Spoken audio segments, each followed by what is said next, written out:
大家好，今天我们讲一个关于日本最著名的且家喻户晓的寓言书。那这次我们谈到的对未来的预言，它和以往不同，完全来自于一本书啊。这本书的内容很有意思，它已经在历史上预言成功了很多事件，非常的 kimoji。首先一上来就预言了二战日本的战败啊。那日本老百姓十分信服这本书，可见不管是哪个国家的人，其实都是向往和平的。那关于它的其他预言呢，也都很 beautiful。预言内容有全国的疫情、日本经济的崛起，预言世界上的金钱其实掌握在一个小群体的手中，还有曾经的日本大地震和富士山的火山爆发，这些都在这本书中出现了。那我们这期影片就仔细研究一下这本号称日本最强、最 SCOI 的预言书《日月神事》。SCOI。大家好，我是李洛克，这里是小李碎碎念。这个频道主要和大家聊一些世界未解之谜、有趣的人物传记和各种都市传说。如果你有兴趣，请帮我点个免费的订阅，这是对我最大的鼓励。这本书创作之初呢，其实受到人们的关注程度并不是很高，有很多人都认为这本书的作者他为了一些私利，自己编撰了一些故事。但是随着时间的推移，大家慢慢的就发现，这本书上叙述的这些事情，果然都在日本这片土地上一件一件的发生了。那这本书的书名叫做《日月神事》，可以说是日本的一本神书。那既然是一本书，它肯定会有作者，对吧？作者叫做冈本天明，他的经历也很有意思啊。他是一名画家、灵性导师和神职人员。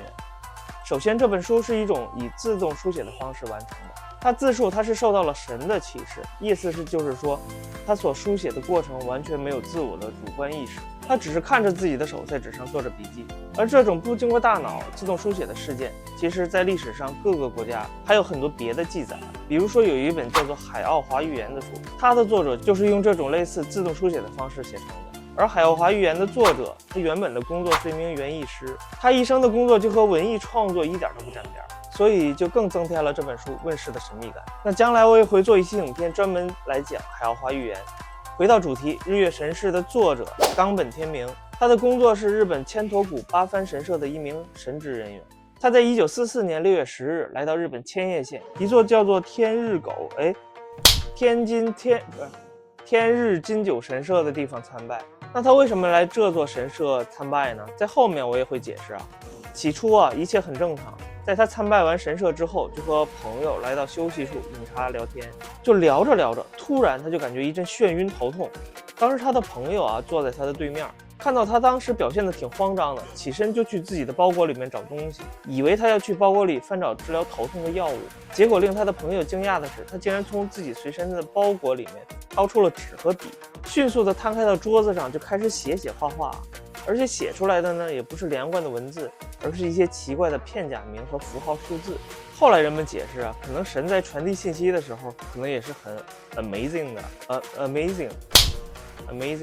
amazing。那使用简单的数字或者符号传递起来，可能更加的 beautiful。那现场围观的人是越来越多，大家看着他就很震惊。其实震惊的不光是周围围观的人，连冈本天明自己都有被震惊到。后来他自己回忆说，他当时头痛发作之后，他也不知道自己在找什么，就只是想去包裹里面翻找，就翻出了纸和笔。因为他是画家嘛，有纸和笔也很正常。而且意识中他知道自己要找的东西是自己需要的。在他的笔落在纸上的一瞬间，就是他的右臂突然感觉到一阵无形的力量，控制他写出来的每一笔一画，脑子里不停地浮现出一个一个的符号，随后就开始记录了出来，就连绵不断，稀稀拉拉，哗啦哗啦的就开始尿，开始书写，非常的通畅流畅。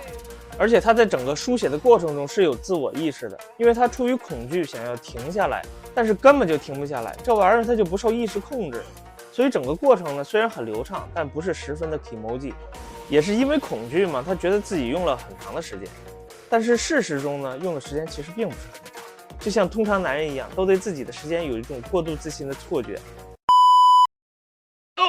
直到整个书写过程自动停止之后，他才无力地瘫坐到了地上。这时候就不难受了，这才变得 kimoji。而整个哩哩啦啦记录的内容是一串数字，后来经过专业的学术人员和符号专家解读出来的含义是：富士山沐浴着阳光，日本也沐浴着阳光。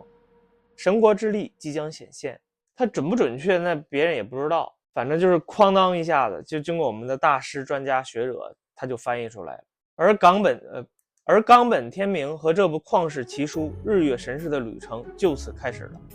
他这本书所有的内容写完，总共用了6年的时间。全书呢，总共写了52卷，但是目前并没有把所有的内容完整的解读出来。目前只有39卷是公开的，剩下的13卷呢，其实据说并不是没有翻译出来。冈本天明就说这一部分呢，是因为神明禁止公开，所以就在右上角赫然加上了一个18+的小符号，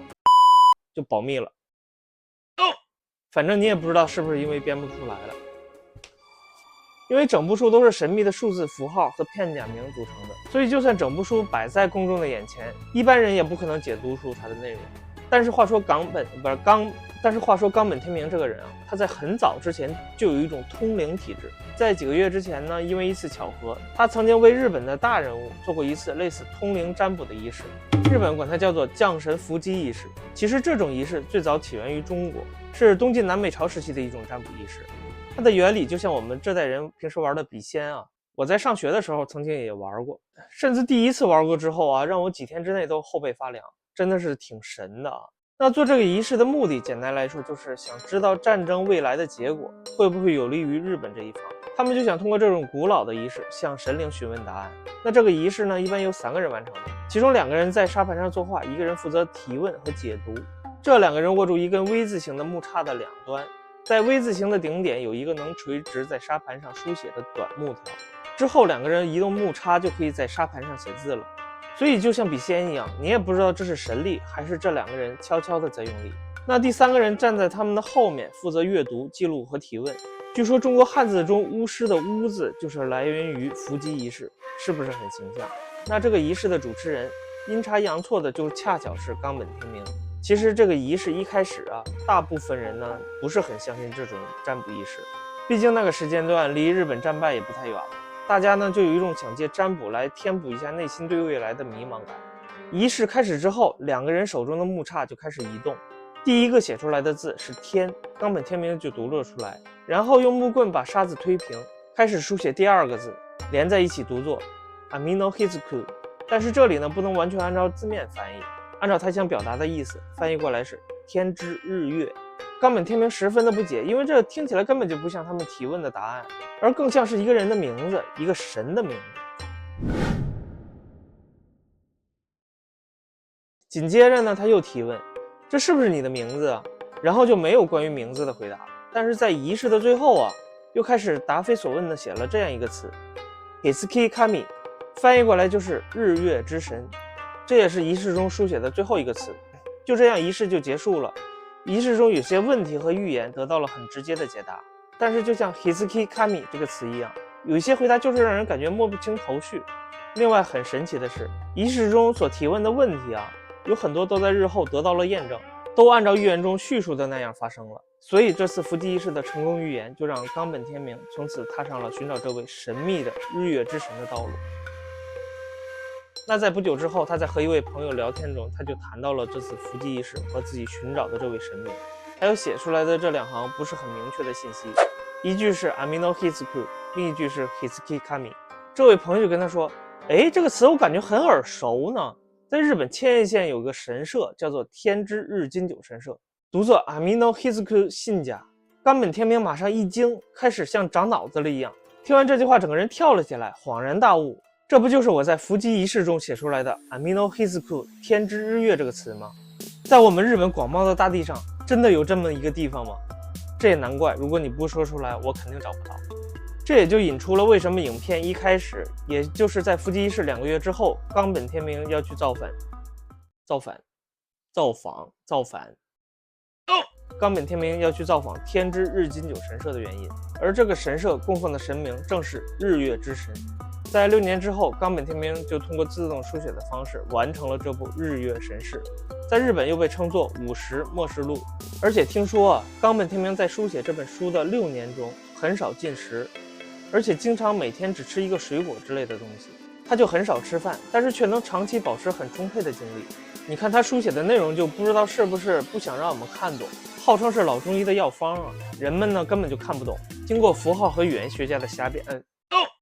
认真的翻译才解读出来大部分内容。经过漫长的岁月，人们发现当时记录在书中的内容啊，预言成功率几乎接近于99%，所以这本预言书就在日本获得了大量的声望。那经过解读，书中这位日月之神名为国长立尊，是日本很高阶的神灵。在日本书记中就说，天地混沌初开时，国长立尊首先降生，他被誉为大地之神，象征了土地的稳定和永恒。这本日月神事的内容十分的广泛，从人生的训诫到灵界、神界的论述，再到日本和世界未来的预言。书中就提到我们的世界将面临7次大的变迁，那现在正好是第6次。那这第7次变迁之后呢，将迎来一个叫做弥勒库的新世界，翻译过来就可以读作弥勒。传说是一个很理想的世界，充满了和平、繁荣和精神的觉醒。人们在这个世界中能够摆脱物质上的欲望，追求更高的精神境界。书中说，这时候人类将会进入一个真正的黄金时代。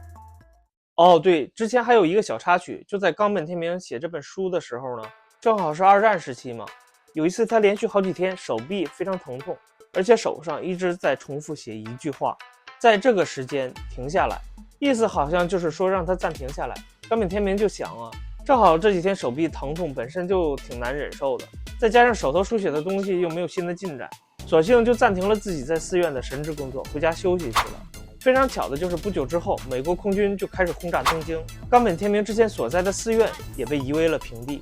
所以这个小插曲也为这本书增添了一层神秘的色彩，因为它成功预言了日本东京的大轰炸，虽然没有救到别的人。对于日本战败的预言，书中有一段大概是这么写的：领袖们都会变成俘虏，天就要亮了，黎明会带来一切的真相，但是黎明前无比黑暗，坚持下去，因为黎明一定会到来。这则预言其实在当时拯救了很多日本的士兵啊。为什么呢？因为日本信奉军国主义嘛，在战败的时候，日本的军官们通常会下达最后一个命令，玉碎，意思就是让士兵们自杀式进攻或者切腹自尽来谢罪。虽然战争带来的罪业很恶劣，但是迎来和平的方式不应该是自杀。很多日本士兵呢，就根据以前听到的这则预言就知道了，日本很多高级军官可能都没有自杀，他们都不去死，为什么我要自杀呢？战争如果结束了，自己还能回家看到亲人孩子，这不挺好的吗？所以正如他们想到的那样，战争结束之后，有很多幸存的士兵就回到了自己的家里，而这些士兵也从各种渠道得知了，很多高阶军官，也就是这些甲级战犯，的确没有自杀谢罪，而是被远东军事法庭判处了死刑。所以这段关于战争的预言，不仅仅让人们知道了未来发生的事，还避免了很多不必要的死亡。关于战争之后的预言，有这么一段挺有意思的，书中是这么写的：迷失的生灵还没有觉醒，自己已经被石匠的力量所控制而不自知。读到这里，大家可能一头雾水，但是只要解释一个词，大家就应该能够听懂了。石匠这个词在英语中读作 Freemasonry， 什么意思呢？共济会。日本人一听啊 Soga， 这下就明白了吧。预言想表达的是，战争之后共济会的力量会越来越强大，它会吸纳世界上90%以上的资源，改造这个世界，让人们的眼中只看得见金钱和欲望。这个概念能不能展开讲，我还不太清楚。现在有很多阴谋论的说法都和共济会有关，比如说文艺复兴、法国大革命，还有2次世界大战的始因、美元纸币上的神秘符号、911事件的细节、神秘的罗斯柴尔德家族，这些呢都和这个神秘的组织有着千丝万缕的关联，也是非常的 amazing 啊！哎呦，终于读对了一次 amazing。但是我这个小频道也没有开通会员功能，因为订阅数太少了，那就靠大家的努力了。等以后有机会，我会在会员专属频道和大家聊这些话题。总之，这个预言就是让人们自省，不要一味的追求物质上的享乐，掉进欲望的陷阱。用金钱搭建的世界，最终同样被金钱摧毁，这将成为弥勒时代的开端。用金钱搭建的资本主义被金钱摧毁，这很显然是在说日本本土上发生的次贷危机，或者说你把它理解成全球性的金融危机也不为过。而这些世界乱象将会促成我们这个世界实现一个真正的黄金时代。在日月神事里面有很多的预言解读出来，让人们很容易理解。但是日月神事这本书中有一个奇特的符号，他在书中出现了很多次，让人们长时间都感到对他很迷茫。语言学者和符号学家都无法把它翻译成特定的文字含义。我去，忘了一件事儿，我忘了把我的主题摆上了啊，就是这个符号啊，一个圆圈加上一个点儿，就像是一扇需要钥匙打开的门，所以我们的思路就把这个符号和门关联了起来。而书中也经常会提到开门这个词，说这个门啊要等到特定的时间才能够打开。而日本神话中呢，有一个故事和开门有着深厚的联系，那就是伊邪那岐和伊邪那美的故事。是不是马上想到了火影忍者？那暂时先忘记我们刚刚提到的这个符号，我们先简单铺垫一下。火影忍者里面提到的伊邪那岐和伊邪那美是宇智波一族的2大神级禁术。简单的说，伊邪那岐是改变命运的忍术，它的主要功能是让幻术和现实融合，让现实中出现的不利于自己的局面转化为幻术。而伊邪那美是决定命运的忍术，它的功能是让敌人陷入无限循环的幻觉，直到对方接受自己的命运并悔改，幻术才能够被消除。可以说这2种忍术是相爱相杀的。虽然这一小段是一个题外话，但是不知道你对日本文化了解的深入程度有多少。动漫里面的描述和日本最早的历史神话古事记中的描述十分的接近。那说回日月神事这本，在日本神话中，伊邪那岐和伊邪那美是创世神，他们共同创造了日本列岛和众多神明。伊邪那岐在神话中是男性神灵，与伊邪那美共同创造了世界。那在动漫中体现的就是创造和改变的力量。伊邪那美在神话中是女性神灵，她在生下火神时被烧死，之后呢进入了黄泉界，也就是幽冥界。在动漫中呢，她的角色就体现出了对命运的控制和对错误的惩罚。那接着上面我们提到的这个图案，关于开门的故事，这一对神明呢十分的相爱，在伊邪那美死后，伊邪那岐特别的想念她，所以就一路闯进了幽冥界的通道，想把妻子找回来。伊邪那岐就来到了通往幽冥界的通道的大门口，呼喊自己妻子的名字。那妻子伊邪那美呢就听到了呼喊，回应他说，我不能和你回去，因为我已经吃了黄泉国的食物，和幽冥界融为了一体，无法离开。我必须先去祈求黄泉国的神明，只有他们的同意才能让我离开幽冥界。但在此之前，请你不要开启这道冥界之门，我们不能相见。不过呢，她的丈夫伊邪那岐千里迢迢来到了这里，好不容易找到了自己的妻子，结果见都不能见，实在不甘心就这么回去。于是他点燃了火把，偷偷地进入了幽冥界，并且看到了妻子的脸。这一看把他吓傻了，他看到的景象令他震惊和恐惧。伊邪那美的身体已经腐烂，满是蛆虫和其他恐怖的生物。伊邪那岐就吓得一边叫一边跑。那伊邪那美呢也十分的生气，自己的嘱托被无视，让对方看到了自己丑陋的面孔，所以呢相爱相杀就开始了。他就派黄泉国丑陋的鬼魂追赶伊邪那岐，伊邪那岐就一路狂奔，最后终于用一块巨石堵住了黄泉国的入口，隔绝了生者与死者的世界。这块巨石被称为黄泉比200。伊邪那美就说，你亵渎了我们的约定，我要派亡灵的鬼魂去人间，一天杀你们1000人。伊邪那岐一听也十分的愤怒，说那好啊，你一天杀1000人，行，那我就多做点运动，我一天给你造1500个人出来。那这种相爱相杀的感觉就很日本啊，很 kimoji。最相爱的2个人因为恐惧和亵渎，最终变成了仇人。这就是日月神事中这个符号所代表的开门和关门的故事。而每次开门之后呢，都会给人间界直接带来灾难。书中还记载说，12辰轮回之时，世界将处于水火之中。按照他说的，12辰就是12生肖，轮回之初那就是鼠年。那我们想象一下，上一个鼠年是什么时间？那一年不就是全球疫情的开端吗？难道这都被他说中了？最后呢，我想跟大家说，这本书的故事